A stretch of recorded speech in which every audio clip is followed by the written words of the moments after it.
구원받은 사람들에게 따라오는 질문 하나가 있습니다.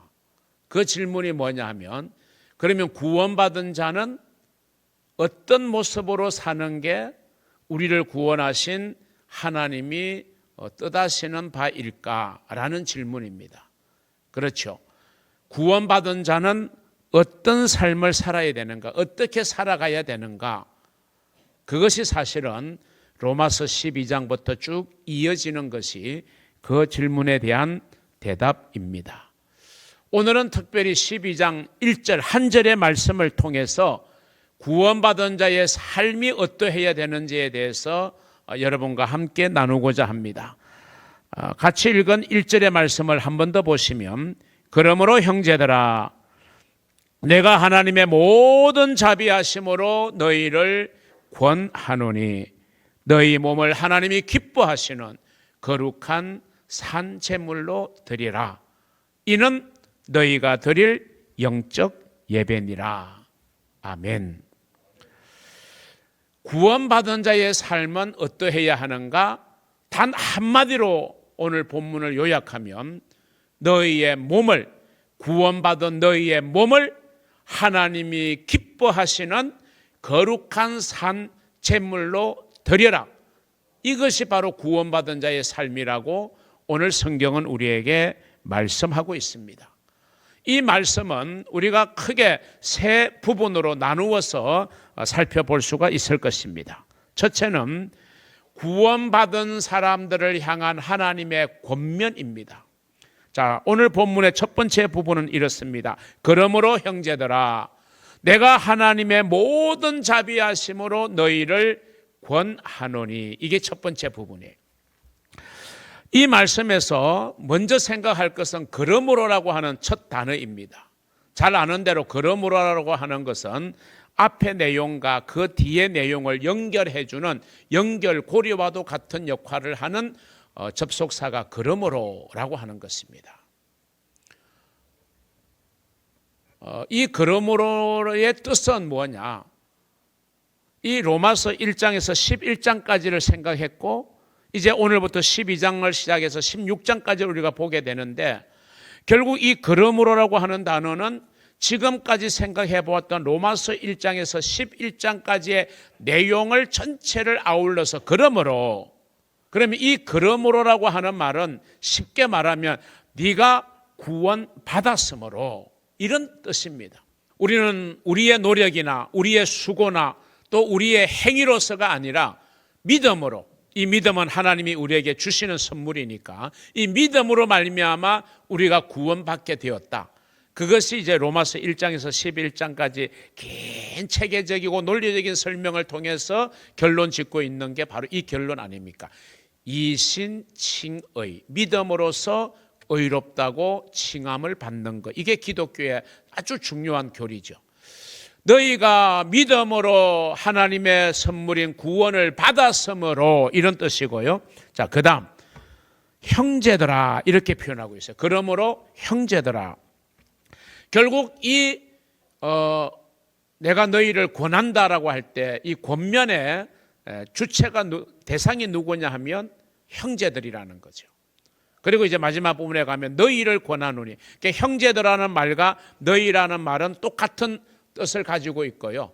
그러면 형제들아, 너희가 라고 하는 말의 구체적 의미는 뭐냐? 결국 구원받은 그리스도인, 이게 형제들이고 이게 너희라는 것입니다. 그러니까 오늘 이 본문의 권면은 세상 사람들에게 주는 권면이 아니에요. 그 사람들은 이 권면을 받을 이유도 없고 이 권면을 받아도 전혀 그 권면을 실천할 마음도 없고 실천할 수도 없는 거죠. 너희가 주의 은혜로 구원을 받았기 때문에, 받았으므로 바로 너희들에게 내가 하나님의 자비하심으로 권면한다, 이런 뜻이거든요.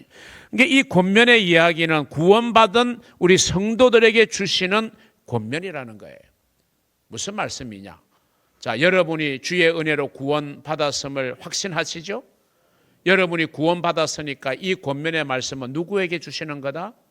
여러분에게, 바로 나에게 주시는 권면의 말씀이다라고 하는 겁니다. 이 권면의 말씀은, 이 권면의 말씀을 받고 그 받은 바 말씀을 행동으로 옮기고 순종해야 될 사람은 다른 사람이 아닌 바로 내 자신이다. 그런 이야기입니다. 그리고 마지막 부분, 그러므로 형제들아 내가 하나님의 모든 자비하심으로 너희를 권한다. 이렇게 말하고 있어요. 자, 이 말씀을 보면서 우리는 참으로 사도 바울의 영적 태도를 볼 수 있어요. 한마디로 말하면 사도 바울의 겸손함 또는 사도 바울의 배려와 사랑이라고 우리는 느낄 수 있어요. 여러분, 사도 바울은 대단한 사람입니다. 어느 것 하나 부족한 것이 없었던 그만큼 대단한 사람이 바울입니다. 영적으로도 정말 기도하면 병든 자가 낫고 셋째 하늘까지 입신하고 올 만큼 영적인 거성이었습니다. 그러니까 그런 사람이니까 얼마나 그냥 막 살아가는 이런 사람들의 모습을 보면 안타깝고 그래서 호통치고 싶고 비판하고 싶고 가르치고 지시하는 태도로 말할 수도 있을지 몰라요. 그런데 오늘 본문을 보세요. 전혀 바울에게는 그런 모습이 없어요. 우리가 벼가 익으면 머리를 숙인다는 말처럼 내가 많이 알면 알수록 내가 많이 가졌으면 가질수록 우리는 겸손한 태도를 가져야 돼요. 우리가 신앙생활을 오래 한 것이 벼슬이 아니고 내가 교회에 직분을 가지고 있는 게 벼슬이 아니에요. 그래서 우리 그리스도인들은 절대로 상대방을 향해서 야단치고 꾸짖고 책망하고 권위적인 태도로 말하거나 행동해서는 절대로 안 됩니다. 기도하면서 사랑하는 마음으로 또 혹시 상대가 잘못했어도 이해하고 용서하면서 또 격려해주고 또 한번 어깨도 두드려주는 그런 모습이 정말 이게 신앙인의 모습이고 그게 사랑이 풍성한 교회의 모습이 아닐까. 그게 평안한 교회의 모습이 아닐까. 이런 아름다운 풍경, 이런 은혜로운 모습이 우리 교회 안에 넘쳐날 수 있기를 진심으로 소원합니다. 우리 옆 사람하고 이렇게 한번 말해봤으면 좋겠습니다. 한번 손 잡으시고요. 나도 부족하지만 우리 서로 힘을 합쳐 잘해봅시다. 한 번 더요. 형제 자매님, 우리 열심을 한번 내어봅시다. 예, 이렇게 하면요, 설령 여러분 열심을 못 내더라도 마음에 감동과 뭔가 생각이 있을 거예요. 야, 너 그렇게 신앙생활을 하려고 때려치워. 이렇게 말하면 되겠어요. 하려면 제대로 믿어야지. 자기 개구리 올챙이 시절 모른다고요. 여러분, 우리가 말 하나에도 충분히 우리가 사랑의 마음으로. 그래서 바울이 뭐라 그래? 내가 하나님의 모든 자비하심으로 너희를 권면한. 내가 너희를 혼내는 것도 아니고 너희를 가르치려고 하는 것도 아니라 하나님의 자비하심, 하나님의 사랑에 근거해서 정말 너희들을 이해하고 너희들을 생각하는 안타까운 마음으로 내가 너희들을 권면한다. 이게 오늘 본문의 1절 말씀 아닙니까? 두 번째 생각해 볼 부분입니다. 구원받은 자의 삶이 어떠해야 되느냐? 자신을 제물로 드려야 합니다 하는 말씀이죠. 자, 오늘 본문의 두 번째 부분은 이것이죠. 너희 몸을 하나님이 기뻐하시는 거룩한 산 제물로 드려라. 그렇습니다. 하나님의 은혜로 구원의 선물을 받은 사람은 자기의 몸을 하나님이 기뻐하시는 거룩한 산 제물로 드리는 삶을 살아야 됩니다. 이것이 한마디로 말하면 구원받은 그리스도인의 삶입니다. 그리스도인의 삶을 설명할 때 사도 바울은 구약에 나오는 제사법을 가지고 설명하고 있습니다. 제사법. 제사를 드리는 그 레위기의 말씀을 통해서 구원받은 자의 삶을 지금 바울은 설명하잖아요. 너희 몸을 하나님이 기뻐하시는 거룩한 산제물로 드려라. 자, 구약에 보면요, 번제, 소제, 화목제, 속제제, 속건제 5가지의 중요한 제사가 있고 그 제사를 드릴 때 방식과 내용과 어떤 것으로 해야 된다고 하는 자세한 규정이 레위기에 나와요. 그런데 여러분, 그 제사에서 가장 중요한 게 뭔지 아십니까? 제가 힌트 다 드렸어요. 가장 중요한 게 뭐죠? 제물입니다. 지금 제물에 대해서 말씀드리잖아요. 제물. 따라합니다. 제물 없는 제사는 없다. 속된 말로 그거죠. 세상에서 제사장 차려놓는데 상위에 아무 음식 없이 제사 드리는 그런 사람은 없잖아요. 여러분, 하나님 앞에 제사를 드리는데 제물 없는 제사가 이게 성립이 안 된다는 거죠. 자기의 형편에 따라서 소나 양을 못 드리면 비둘기라도 잡아서 제물을 올려놓아야 그게 이제 제사가 성립이 되는 거예요. 자, 오늘 개념으로 한번 바꾸어 봅니다. 오늘 개념으로 말하면 제사가 어떤 단어죠? 예배입니다. 예배. 그렇죠? 구약의 제사는 신약의 예배잖아요. 그럼 예배에 제물이 없는 예배는 예배일 수 없죠. 그럼 제물이 누굽니까? 너희 자신을 하나님께 거룩한 산 제물로 드려라. 이 바울의 1절의 말씀을 제사법을 가지고 와서 설명을 하면요, 우리의 몸이 하나님 앞에 예배하는 제물이 되어야 된다. 몸이 드려지지 않는 예배는 진짜 예배일 수 없다는 거예요. 이해가 되십니까? 우리가 코로나를 거치면서 생겨난 이상한 현상 가운데 하나가 이제 온라인 예배예요.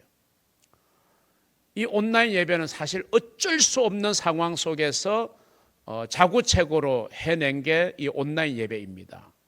그런데 한 3년 정도 온라인 예배를 하니까요, 성도들한테 그런 생각이 생겨요.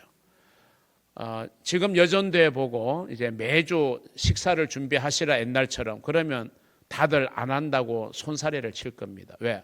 3년 동안 안 했거든요. 그나마 한다는 것이 컵라면 사놓는 거였거든. 이렇게 이제 3년 동안 이게 몸에 이제 편리함이 길들여지다 보니까 이제 식사를 다시 재개하려고 하니까 이게 엄두가 안 나는 거죠. 여러분, 그것처럼요, 온라인 예배에 젖어 있으면요, 이 교회당에 나와서 예배 드리는 게 굉장히 불편스럽게 여겨질 수 있어요. 여러분도 한번 생각해 보세요. 집에서 온라인 예배 드릴 때 하고 직접 여러분이 이 자리에 나와서 예배 드릴 때 하고 훨씬 이게 신경이 많이 쓰이죠. 네. 자, 생김새부터 씻어야 나오잖아요. 옷을 갈아입어야 되잖아요. 오는 시간, 예배 드리는 시간, 또 돌아가는 시간도 한 2배 정도 더 걸릴 수 있어요. 그러니까 그냥 집에서 편안하게 뒹굴뒹굴 하다가 그냥 예배 시간 되면 보내주는 그 온라인 주소에 터치해가지고 뭐 좀 보다가 또 뭐 하면 또 다른 거 하다가 이런 모습이에요. 어쩔 수 없이 온라인 예배를 도입할 수밖에 없었지만, 근데 이게 좋은 방법은 아니다. 자, 오늘 예배론으로 말하면 몸이 없는 예배, 그건 진짜 예배 아니에요. 여러분도 다 온라인 예배 드려본 적이 있고 지금 나와서 예배 드리는데 가만히 한번 냉정하게 비교해 보세요. 여러분의 몸이 이 자리에 나와서 예배 드릴 때의 모습하고 그 예배하고 느낌하고 여러분이 집에서 그냥 편하게 자유롭게 영상을 보면서 온라인으로 예배하는 거하고 이게 똑같던가요? 절대로 같지 않습니다. 여러분, 우리 몸이 가야 마음도 가는 겁니다. 그래서 오늘 너희의 몸을 하나님 앞에 제물로 삼아서 드려야 된다. 이게 너희가 드릴 영적 예배다. 그러니까 여러분, 지금도 어쩔 수 없는 상황 속에서 온라인 예배 드리는 거 이해합니다. 뭐 병원에 입원해 있거나 할 수 없이 어떻게 출타를 해야 되거나 차를 운전할 수밖에 없는 상황 속에서는 그나마 그래도 온라인으로 드리는 게 훨씬 낫죠.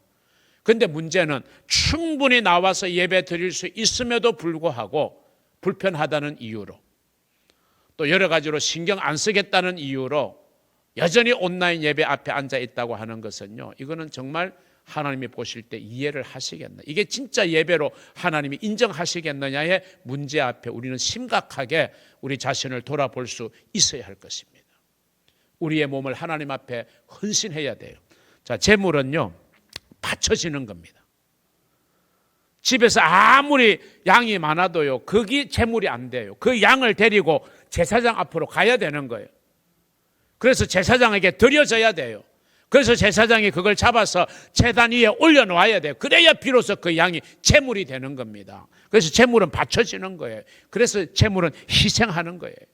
구약의 제사는요, 이 소나 양을 잡아서 제물을 드린 거예요. 잡으니까 피가 흘리니까 그 피를 뿌려서 자신의 죄를 대신하여 제물이 죽은 것으로 여긴 거잖아요. 그래서 자신의 죄가 용서받은 것으로 구약에서는 생각했어요. 우리는 이제 예수님이 내 죄를 짊어지시고 십자가에 피 흘려 죽으셨잖아요. 그래서 그 예수님을 보고 세례 요한이 뭐라 그랬어요? 보라, 세상 죄, 이 세상 죄는 저의 죄, 여러분의, 우리 모두의 죄를 다 포괄하는 단어죠. 세상 죄를 지고 가는 하나님의 어린 양이다. 벌써 이 세례 요한의 표현 속에 예수님은 우리의 죄를 짊어지시고 죽어야 된다는 것이 전제되어 있는 거예요. 왜? 양이니까. 양은 죽어야 제물이 되는 거니까요. 여러분, 우리 자신을 죽여야 되는 거예요.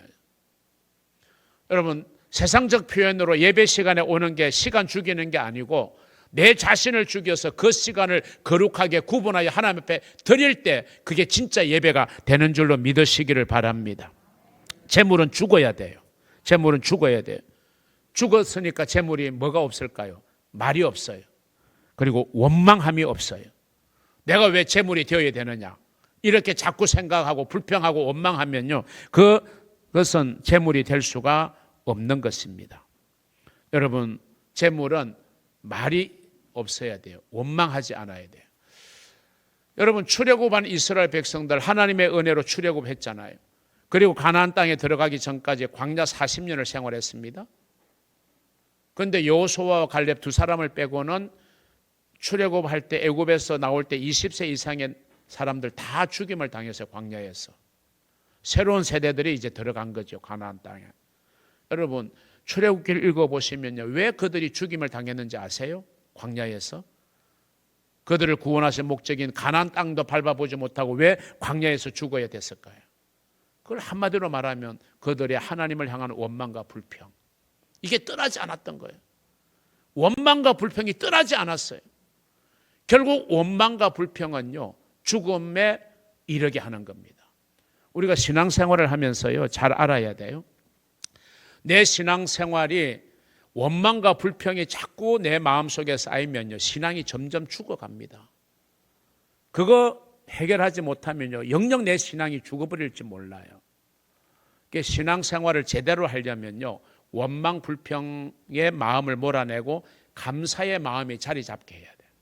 그러면 우리 신앙은 살아나고 우리 신앙은 성장하고 우리 신앙은 놀라운 일들을 경험하게 하는 겁니다.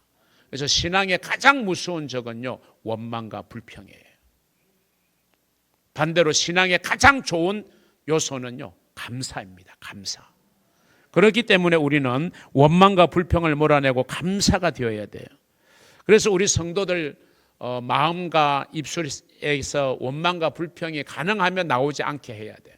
주의 일을 해도 감사함으로 해야 되고요. 예배를 드려도 감사함으로 해야 되고요. 기도도 어떻게 하라고 그랬어요? 감사함으로 하나님께 아뢰라. 모든 것의 출발은 감사함으로, 기도도 감사함으로, 봉사도 감사함으로, 예배도 감사함으로, 헌금도 감사함으로. 이 감사가 전제되면요, 그냥 만사형통이 되는 거예요. 그런데 우리 안에 왜 신앙의 병이 생깁니까? 감사가 점점 줄어드는 거예요. 원망과 불평이 자꾸 솟아나는 거예요. 원망과 불평이 자꾸 솟아나면요, 더 많은 원망과 불평이 자꾸 마치 풍선 불듯이요, 그렇게 커져가는 거예요. 여러분 안에 감사가 자리 잡기를 주의 이름으로 축원합니다.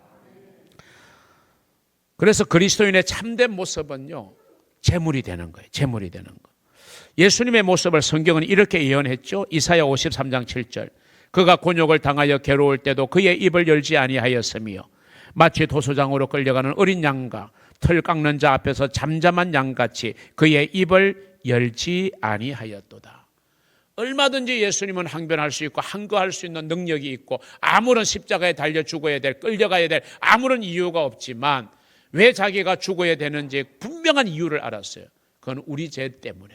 내가 죽어야 될 죽음을 그분은 대신 담당하기 위해서 정말 돌숫장으로 끌려가는 어린 양과 털 깎는 자 앞에서 잠잠한 양같이 입을 열지 아니하고 묵묵히 그 길을 걸어가신 거예요. 그 예수님께서 제자의 길에 대해서 이렇게 교훈하셨습니다. 마태복음 16장 24절. 이에 예수께서 제자들에게 이르시되 누구든지 나를 따라오려거든 자기를 부인하고 자기 십자가를 지고 나를 따를 것이니라. 이렇게 사는 사람이 그리스도인입니다. 이렇게 사는 사람을 예수님은 너희는 세상의 빛이고 세상의 소금이라고 표현하는 거예요. 왜 많은 사람이 교회를 떠나가고 왜 많은 사람이 교회와 성도들을 향하여 비난하고 손가락질합니까? 우리가 빛을 잃어버렸기 때문에. 소금의 맛을 잃어버렸기 때문에. 그럼 성경이 뭐라고 했어요? 소금이 만일 그 맛을 잃으면 밖에 버려져 사람들에게 밟히게 된다는 거예요. 오늘날 교회와 성도들이 세상 사람들에게 밟히는 이런 불행한 일은요, 우리가 맛을 잃었기 때문에 그런 거예요. 이걸 다시 회복해야 됩니다. 여러분의 신앙생활이 무미건조할 때가 있겠죠. 신앙생활을 하는데도 뭔가 채워지지 아니하는 목마름이 있고 뭔가 여러분 마음 한켠에 허전함이 있는 분이 계실 겁니다. 여러분 그 이유가 뭔지 아세요? 바로 재물 되기를 거부했기 때문에 그래요. 내 자신을 온전히 주님 앞에 내어드리지 못하고 내 자신을 죽이지 못했기 때문에 여전히 이것들이 나를 힘들게 하고 있는 겁니다. 우리 그리스도인들은 몸을 드려야 돼요. 신앙생활이 뭐냐? 내 몸을 드리는 것입니다. 몸으로 예배하고 몸으로 섬기고 몸으로 봉사하고 몸으로 내 삶의 터전에서 우리 가정에서 몸으로 헌신하고 이게 수반되어져야 되는 거거든요. 몸을 드리는 신앙생활을 통하여 하나님께 영광 돌리는 정말 좋은 성도 되시기를 주님의 이름으로 축원합니다. 마지막 세 번째 부분은요, 구원받은 자가 드릴 영적 예배에 관한 말씀이죠. 오늘 본문의 마지막 세 번째 부분이 이거 아닙니까? 이는 너희 몸을 하나님이 기뻐하시는 거룩한 산제사로 드려라. 이것이 너희가 드릴 영적 예배다. 이렇게 말씀하고 있어요. 우리 구원받은 자가 해야 될 최고의 행위가 뭔지 아십니까? 그건 예배예요. 하나님은 왜 우리를 구원하셨느냐? 우리가 하나님을 예배하도록 하기 위해서 우리를 부르신 거예요. 그러니까 교회가 가장 중요하게 여기는 일은 뭐냐? 예배하는 일이에요. 그러니까 교회가 예배보다 중요하게 여기고 앞세워야 할 일은 하나도 없는 거예요. 코로나 상황 속에서도 왜 교회는 예배를 사수해야 하고 왜 예배의 중요함을 인정하면서 그 예배의 생명을 걸어야 했습니까? 하나님이 원하시는 거기 때문에. 하나님이 원하시는 거기 때문에. 여러분, 참된 예배, 영적 예배는 우리의 몸을 드리는 것입니다. 우리의 몸을 드리는 것이에요. 여보, 오늘은 내가 너무 피곤하니까 내 대신 당신이 가서 예배 드리고 와. 이건 절대로 통용될 수 없는 이야기죠. 왜? 예배는 내 자신을 드리는 거거든요. 누가 나를 대신할 수 있는 게 아니라는 것입니다. 미국의 유명한 카터 대통령, 그는 대통령의 분주함 속에서도 가급적이면 자기 본 교회에 가서 주일 예배를 드렸고 그는 교사였기 때문에 아이들을 가르치는 일을 했다고 합니다. 대통령직에서 물러난 후에는 세계 저소득층에 집 지어주는 헤비타트 운동을 전 세계적으로 펼쳤던 사람이죠. 정말 이 카터야말로 위대한 신앙인의 모습을 우리에게 보여주고 있는 겁니다.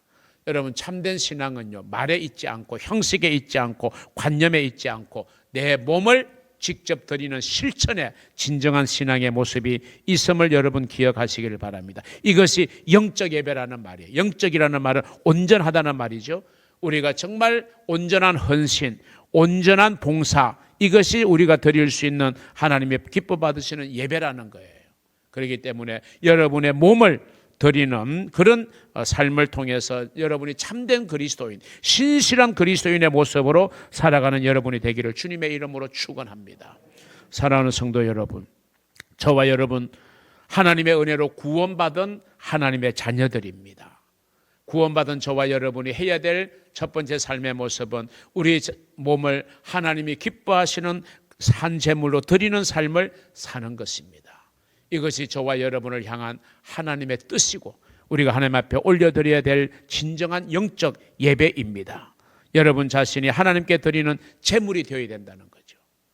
제물의 속성을 한번 생각해 볼 때 과연 나는 지금 제물답게 살아가고 있는가, 올바른 모습으로 나는 살아가고 있는가 생각하면서 정말 여러분이 하나님이 보실 때 정말 나의 제물이 되고 있구나 하는 좋은 성도, 복된 성도의 모습으로 살아가는 저와 여러분 되기를 우리 주님의 이름으로 축원합니다.